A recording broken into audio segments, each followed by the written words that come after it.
કૃષ્ણં વંદે જગદ્ગુરું. શ્રીમદ ભગવદ્ ગીતા અનુવાદ સંત રાધેશ્યામજી કૃત. અધ્યાય 17મો. શ્લોક પહેલો. અર્જુનજી બોલ્યા, હે કૃષ્ણ, જેઓ શાસ્ત્ર વિધિ ન જાણતા એટલે તે છોડીને કેવળ અંતરથી ખરી શ્રદ્ધા ધરી આપને ભજે છે, તેમની શ્રદ્ધા સાત્વિકી, રાજસી કે તામસી કયા પ્રકારની કહેવી? શ્લોક બીજો. શ્રી ભગવાન બોલ્યા, જીવને પોતાના સ્વભાવ પ્રમાણે સાત્વિકી, રાજસી કે તામસી એમ 3 પ્રકારની શ્રદ્ધા થાય છે, તે સાંભળ. શ્લોક ત્રીજો. પૂર્વ કર્મના સંસ્કારથી જેવું અંતર હોય તેવી શ્રદ્ધા દરેક પ્રાણીને થાય છે. આમ મનુષ્યોમાં શ્રદ્ધા તો હોય છે, પણ જેવી શ્રદ્ધાવાળો હોય તે શ્રદ્ધારૂપ પુરુષ ગણાય છે. મતલબ દેવતાઓમાં શ્રદ્ધાવાળો હોય તે સાત્વિક, યક્ષ રાક્ષસમાં શ્રદ્ધાવાળો હોય તે રાજસી, ને ભૂત પ્રેતમાં શ્રદ્ધાવાળો હોય તે તામસી. તે નીચેના શ્લોકથી બતાવે છે. શ્લોક ચોથો. સત્વગુણી મનુષ્યો દેવતાઓને પૂજે છે, રજોગુણી યક્ષ રાક્ષસોને પૂજે છે, બીજા તામસી લોકો ભૂત પ્રેતને પૂજે છે. મતલબ ઉપરથી દેખાદેખીથી ભગવાનના સ્વરૂપને લઈને બેસે, પણ તેની ક્રિયાના પ્રકાર અને રીતભાત ઉપરથી દેખાઈ આવે કે તે કોને ભજે છે. આજકાલ ગમે તે પ્રકૃતિના જીવો બહારથી રામ, કૃષ્ણ આદિની મૂર્તિ કે છબી પૂજવાનો ડોળ રાખે છે, પરંતુ ખરેખર તેઓ કોને પૂજી રહ્યા છે તે તો તેઓની ભાવના, હેતુ, રીત, ક્રિયા, વર્તન વ્યવહાર વગેરેના સ્વરૂપ પર આધાર રાખે છે. ખરું કહીએ તો આજકાલ લગભગ બધે માયાપતિને બદલે માયા જ પૂજાય છે, અને કયા સ્વરૂપને કેમ ભજવું તેનો વિવેક જ નથી. ભૂત પ્રેત, યક્ષ કે દેવ બધાને સરખા જ ગણે છે. વૈશ્ય બુદ્ધિના લોકો યક્ષ પૂજા સુધી જ પહોંચે છે, અને શૂદ્રો અનાર્યો તો કેવળ ભૂત પ્રેતને દેવ માનીને ભજે છે. આમ ઉપાસના ભક્તિના સ્વરૂપમાં જાતિ પ્રમાણે ફેર પડે. શ્લોક 5મો અને 6. ખોટા હું પદ ને દંભ કરી કામનાઓ ને આસક્તિના દુરાગ્રહો બાંધી શાસ્ત્ર વિરુદ્ધનું ઘોર કઠણ તપ તપી રહેલા મૂઢ લોકો શરીરમાં રહેલા મન, ઇન્દ્રિય, પ્રાણ વગેરેને કારણ વગર દમીને સીધી રહે છે, તેમ અંતરમાં વસેલા મને પણ કષ્ટ આપે છે. આવા લોકોને આસુરી હઠવાળા જાણ. મતલબ આવા આસુરી તપ કરવાવાળા જગતના સામાન્ય જીવોને મોહ કરાવે છે, અને તેથી મૂઢ મનુષ્યો આવાને પૂજે છે. તેથી પ્રજાના જીવન ઉપર ખોટી અસર થાય છે, અને આવા તપ કરનારા તેમજ તેમને મોહથી પૂજનારા ઘોર તામસ અંધકારમાં પડી અધોગતિને પામે છે. શાસ્ત્ર વિરુદ્ધનું તપ કરવાથી પ્રજામાં રોગ, હિંસકતા, ભૂખમરો, અનાવૃષ્ટિ વધે છે, ને પ્રજાને ઘણું દુઃખ પડે છે. શ્લોક 7મો. પ્રાણીને ભાવતો ખોરાક પણ 3 પ્રકારનો હોય છે, તેમ યજ્ઞ, દાન ને તપ પણ 3 પ્રકારના હોય છે. તેનો ભેદ સાંભળ. શ્લોક 8મો. આયુષ્ય, ઉત્સાહ, બળ ને સુખાકારી, નરવાઈ, ભાવ પ્રેમ વધારનારા, રસ ભર્યા, મીઠા, ચીકણા, પૌષ્ટિક ખોરાક એટલે ખાવાના પદાર્થો સાત્વિક પુરુષને પ્રિય હોય છે. મતલબ આ પૌષ્ટિક ખોરાક પણ વધુ પ્રમાણમાં અને ઘટ કરીને લે એટલે દૂધપાક, રબડી, બાસુંદી વગેરે લે તો તે તમો ગુણમાં જાય છે.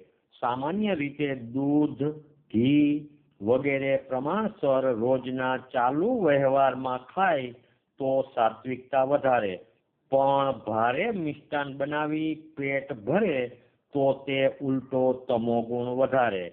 ભજન કરનાર સાધુ પુરુષ માટે તો આ મિષ્ટાન નામ માત્ર પણ લઈ ન શકાય. શ્લોક 9મો. કડવા, ખાટા, ખારા, ગરમ, તીખા, લુખા સૂકા, બહુ ઊના એટલે દાહ કરનારા પદાર્થો રજોગુણી મનુષ્યને ભાવે છે, પણ આ ખોરાક દુઃખ, શોક, રોગ કરનારા છે. મતલબ જીભને સ્વાદ લાગે તેવા તળેલા ગાંઠિયા, ભજીયા, કઠોળ વગેરે સાધકે બહુ ખાવા નહીં. મનુષ્યોનો ભાવ ગાંઠિયા ભજીયામાં બહુ જાય છે, પણ તે બધા કોઈક દિવસ જ થોડા પ્રમાણમાં લે તો ઠીક છે, પણ રોજનો ચાલુ છંદ તેને તમોગુણી બનાવે છે. આવા ખોરાકો વીર્ય સુધી અસર કરે છે ને તેને બગાડે છે, જડતા લઈ આવે છે. આથેલા શેળવેલા પદાર્થો સાધકે તજવા જ જોઈએ. મગ સિવાયના કઠોળ ભારે, ચોખા કરતા ખીચડી પણ ભારે. શ્લોક 10મો. બદસ્વાદુ, કસાઈ ગયેલું, ટાઢું, વાસી, ગયા દીનું, ઉતરી ગયેલું, એઠું, અશુદ્ધ બાસ મારી ગયેલું ખાણું તામસી લોકોને ભાવે છે. મતલબ આથી અજ્ઞાન, મૂઢતા, જડતા, અસૂજ વગેરે તામસી ઘોર દશા થવા પામે છે. શ્લોક 11મો. ફળેચ્છા વગર શાસ્ત્ર વિધિ પ્રમાણે યજ્ઞ કરવા એ ધર્મ છે. એમ સ્થિર બુદ્ધિથી જે યજ્ઞ કર્મો કરાય છે એટલે ધર્મ કર્માદિ કરાય છે તે સાત્વિક યજ્ઞો છે. મતલબ આમ સકામી ઈરાદા કે પ્રસંગ ઉપરાંત ધર્મ સમજીને ધર્મ કર્મ, વ્રત, દાન, અનુષ્ઠાન વગેરે કરવામાં આવે તે સારું. યજ્ઞ, દાન કે તપ જે કર્મ સાત્વિક હોય તે જ ઈશ્વરનું ભાન, સાચું જ્ઞાન કે સાચી સદગતિ આપે છે. બીજા પ્રકારની ક્રિયા અજ્ઞાન વધારે છે. શ્લોક 12મો. હે અર્જુન, અમુક ફળ મેળવવાનું લક્ષ્યમાં રાખી કે લોકોમાં મોટાઈ દેખાડવા ખાતર દંભ-ડોળથી જે યજ્ઞો કરવામાં આવે છે એટલે ધર્મ કર્માદિ કરવામાં આવે છે તે બધા રાજસી યજ્ઞો છે એમ જાણ. મતલબ આવા યજ્ઞોનું ફળ લોકોમાં યશ, અપયશ, હર્ષ, શોક, કર્મ, બંધન. શ્લોક 13મો. યોગ્ય વિધિ, અન્નદાન, મંત્ર કે દક્ષિણા વગરના કે શ્રદ્ધા વગરના યજ્ઞો એટલે ઈશ્વર કે દેવમાં શ્રદ્ધા વગરના યજ્ઞો તામસી કહેવાય છે. મતલબ આવા યજ્ઞો પાપ રૂપ, કારણ કે આવા યજ્ઞોનું ફળ કેવળ અજ્ઞાન, અંધારું, જડતા, તેથી પરિણામે નર્ક, મૂઢ યોનિ. આવા તામસી યજ્ઞોને સાચા માનવા તે ભૂલ છે. શ્લોક 14મો.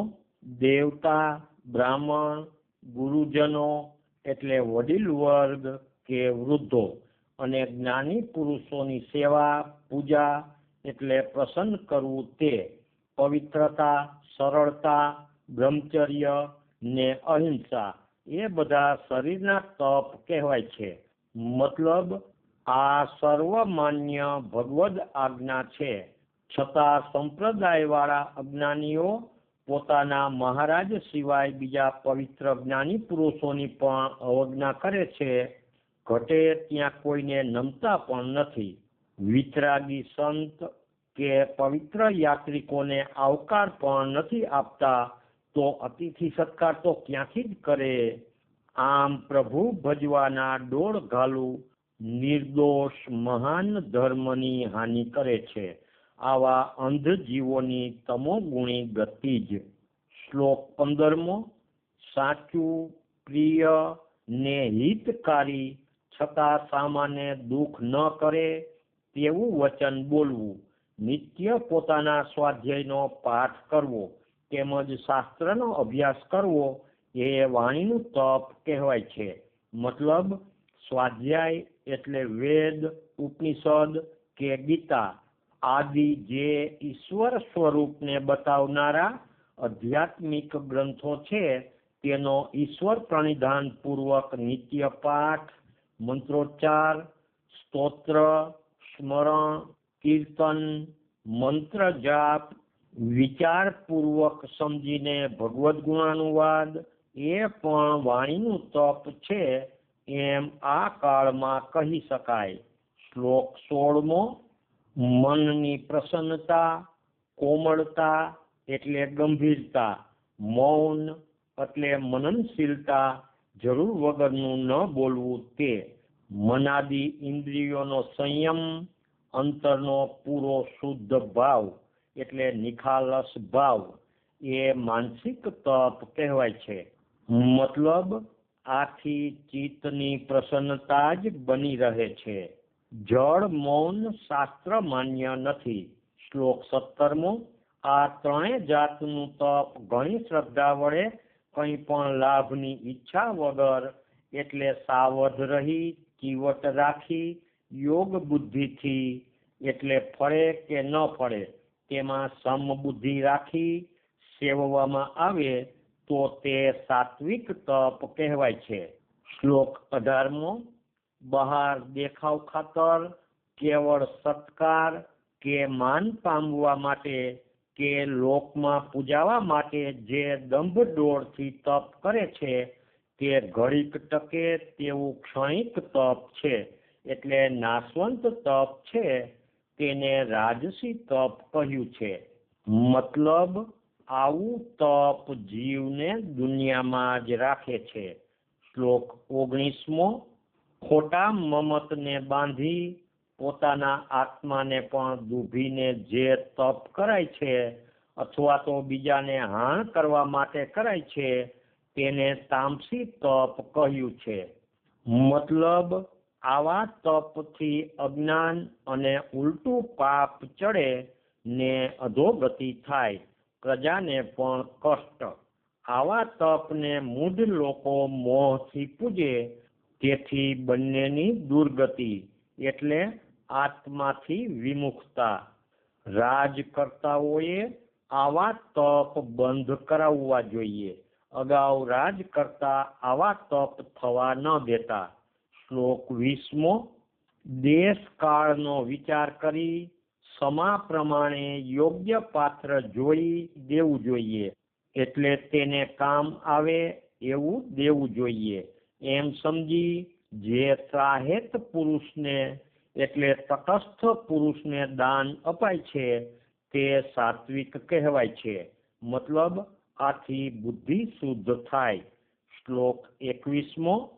બદલો વાળવા માટે કે કંઈ લાભ કે અર્થ સારવા માટે જે અપાય છે અથવા તો મનમાં કચવાઈને જે અપાય છે તે દાનને રાજસી દાન કહે છે. મતલબ આથી યશ, અપયશ, સુખ દુખાદી અને કર્મ બંધન થાય, રજોગુણ વધે. શ્લોક 22મો. સમાવોણું એટલે ક ટાણે, ક ઠેકાણે, કુપાત્રને તિરસ્કારથી, સત્કાર વિનાનું એટલે આદર ભાવ વિનાનું જે દાન દેવાય છે તેને તામસ દાન કહે છે. મતલબ આનું પરિણામ અજ્ઞાન ને બંધન. આવું દાન ઉલટું દોષ રૂપ. શ્લોક 23મો. ઓમ તત્સત એ ત્રણેય શબ્દો બ્રહ્મને સૂચવાય છે. તે વડે પૂર્વે બ્રાહ્મણો, વેદો ને યજ્ઞો વિધિવત થયા છે. શ્લોક 24મો. બ્રહ્મ રૂપ એટલે તેથી બ્રહ્મવાદીઓની યજ્ઞ, દાન કે તપ રૂપ ક્રિયાઓ સદા ઓમ પહેલા ઉચ્ચારીને વિધિસર કરવામાં આવે છે. શ્લોક 25મો. બ્રહ્મ ભાવ એટલે કોઈ જાતના ફળ લાભના ધ્યાન વગર મોક્ષને ઈચ્છનારા મુનિઓ અનેક પ્રકારના યજ્ઞ, તપ તેમ ઘણા પ્રકારની દાનની ક્રિયા કરે છે. તે પ્રભુ અર્થે નિષ્કામ ક્રિયા તે તત્ શબ્દથી સૂચવાય છે. મતલબ તત્ એટલે પર પ્રભુ અર્થે. શ્લોક 26મો. બ્રહ્મ સાધન એટલે સદભાવ એટલે શુભ ભાવ એટલે સારો ભાવ. સાધુતા, સજ્જનતા એટલે સાર માણસાઈ માટે સત એમ શબ્દ વપરાય છે. તથા હે પાર્થ, પુણ્ય ક્રિયાઓ માટે પણ સત શબ્દનો પ્રયોગ થાય છે. મતલબ તેથી સત્કર્મ કહેવાય છે. શ્લોક 27મો.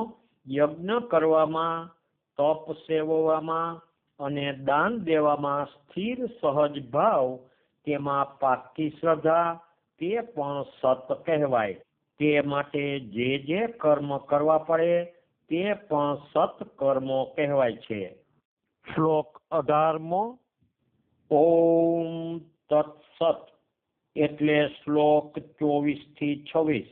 કોઈ પણ સત્ક્રિયા કરતી વખતે ઓમ તત્સત બોલી ભાવના કરવાની કે આ સત્ક્રિયા એટલે સતરૂપ પ્રભુને પામવા. તત એટલે તે પ્રભુ અર્થે ફળેચ્છા વિના કરવામાં આવે છે કે ઓમ પ્રભુ રૂપ જ છે. તેમ કરવાથી તે યજ્ઞ, દાન, તપાદી ક્રિયામાં રહેલી ખામી દૂર થઈ પ્રભુ પ્રસન્નતા રૂપ ફળ મળે છે. મતલબમાં કોઈ પણ કાર્ય કરતા પહેલા નક્કી કરવું કે પેલું તે સત્ક્રિયા છે કે નહીં, બીજું તે ફળ ઈચ્છા વિના પ્રભુ પ્રીત્યર્થે જ થાય છે કે નહીં, ત્રીજું જો આમ હોય તો જ તે પ્રભુ રૂપ બને અને તો જ ઓમ તત્સત બોલવું સાર્થક થાય. જુઓ અધ્યાય 4 શ્લોક 24. બ્રહ્માર્પણમ બ્રહ્મ હવિહિ. શ્રદ્ધા વગરનું હોમવામાં આવે કે દેવામાં આવે કે તપ આચરવામાં આવે કે જે કંઈ કરવામાં આવે તે બધું મિથ્યા કહેવાય છે, એટલે ફોક છે. આ લોક કે પરલોકમાં તેનું કાંઈ ફળ મળતું નથી. ઓમ તત્સત વેદાંત શાસ્ત્રની ગાથા એટલે તત્વજ્ઞાનની ગાથા જે શ્રી કૃષ્ણ ભગવાને ગાઈ તેમાં બ્રહ્મ વિદ્યાના યોગ શાસન વર્ણન માહેના શ્રી કૃષ્ણાર્જુન સંવાદનો 3 પ્રકારની શ્રદ્ધાના વિવેક બાબતનો 17મો અધ્યાય પૂરો. શ્રી કૃષ્ણાર્પણમસ્તુ. શ્રી કૃષ્ણાર્પણમસ્તુ. શ્રી કૃષ્ણાર્પણમસ્તુ. અધ્યાય 17માનો સાર છે સાત્વિક, રાજસી, તામસી 3 પ્રકારની શ્રદ્ધા. જેવી શ્રદ્ધા તેવો પુરુષ, તેવા દેવને પૂજે ને તેવા પ્રકારની ક્રિયા કરે, તેવો આહાર લે. આમાં સાત્વિક આહાર, યજ્ઞ, દાન, તપ આદિનું ફળ અંતરશુદ્ધિ, તેથી સાચું જ્ઞાન, સદગતિ કે પ્રભુ પ્રાપ્તિ. ધર્મ સમજીને નિષ્કામ કરે તે સાત્વિક. લોક દેખાવ ખાતર કે એવા સ્વાર્થી હેતુસર સકામ કરે તે રાજસી. તેનું ફળ નાશવંત ઘડીનું આ લોકમાં જ મળી જાય ને ફરી મનુષ્ય લોકમાં જ આવવાનું. શ્રદ્ધા વગરનું આંધળું કર્મ તે તામસી, તેથી અધોગતિ. યજ્ઞ, દાન, તપ એટલે 3 પ્રકારનું શરીર, મન, વાણીનું બધાની આ સ્થિતિ. ઓમ તત્સત એ 3 શબ્દો બ્રહ્મને સૂચવનારા છે. બ્રહ્મવાદીની બધી ક્રિયા ઓમકારથી પ્રભુ પ્રાપ્તિ માટે, મુમુક્ષુની બધી ક્રિયા પ્રભુ અર્થે ને એનું સૂચક તત્પદ. આ બધી ક્રિયાઓ સત કહેવાય. શ્રદ્ધાવાળું બધું સત, શ્રદ્ધા વગરનું બધું જ અસત. ફોક એટલે કે આ લોક કે પરલોક બંનેમાં નકામું, અફળ. સાધનાની શરૂઆત કરનાર માટે આ અધ્યાય ઘણો જ અગત્યનો છે. તેમાં બતાવ્યા પ્રમાણે પેલું આહાર, શુદ્ધ સાત્વિક આહારનું જ સેવન કરવું રજોગુણી તમોગુણી આહારની વૃત્તિને સંયમથી શાંત કરી દેવી. બીજું તપ એટલે રોજના જીવનમાં થઈ શકે તેવું માતા પિતા, વડીલ વર્ગ, વૃદ્ધોની સેવા ઉપરાંત સાચા સજ્જન, જ્ઞાની, ભક્ત, આચાર્ય, સુપાત્ર બ્રાહ્મણની એટલે ધન ઉપરાંત શરીરથી બનતી ટાણે સેવા કરવી. શરીર તેમજ મનની પવિત્રતા જાળવવી. કઠોર હિંસક વાણી ન વાપરવી. સત્યનું બનતું પાલન કરવું. જીવનમાં સરળતા કેળવવી. જરૂર પૂરતું જ બોલવાની ટેવ રાખવી. પાંચેય જ્ઞાનેન્દ્રિયોને નિમ ધર્મમાં રાખવી. દેવ પૂજન અર્ચનમાં આળસ ન રાખવું. ગીતા, ભાગવત આદિનો પાઠ સમજપૂર્વક નિયમિત કરવો. ઈશ્વરના આરાધન અનુષ્ઠાનો એટલે વિષ્ણુ પૂજન, શિવ પૂજન, કીર્તન, ભજન વગેરે યજ્ઞ રૂપે ફરજ સમજી પ્રભુ પ્રીત્યર્થે ઉદારતાથી દેશકાળને અનુસરી ટાણે કરતા રહેવું. ત્રીજું દાન, ટાણા પ્રમાણે ગુરુજનો, વડીલ વર્ગને ભગવત પ્રસાદી સેવા રૂપે, ભાઈ બહેન મિત્ર સંબંધીને ભેટ રૂપે, જરૂરિયાત વાળાને ભગવદ ભાવથી મદદ રૂપે, સુપાત્ર યાચક માગણને ધર્મ સમજીને ઉદારતાપૂર્વક યોગ્ય વસ્તુ આપવાની કાળજી રાખવી.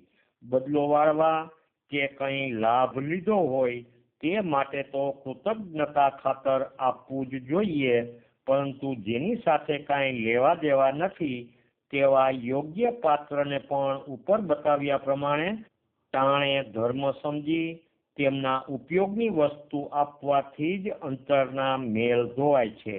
દાન અંતરની સફાઈ માટેનો સાબુ છે. તેથી નિત્ય દાન ઉપરાંત પર્વ કે પ્રસંગે કાંઈ વિશેષ આપવાની હોશ રાખવી. ચોથું ઓમ તત્સત. સત એટલે સત્કર્મ જ કરવા એટલે સત. તે પણ પોતાના સ્વાર્થ માટે નહીં પણ પ્રભુ પ્રીત્યર્થે જ એટલે તત તેની પ્રીત્યર્થે.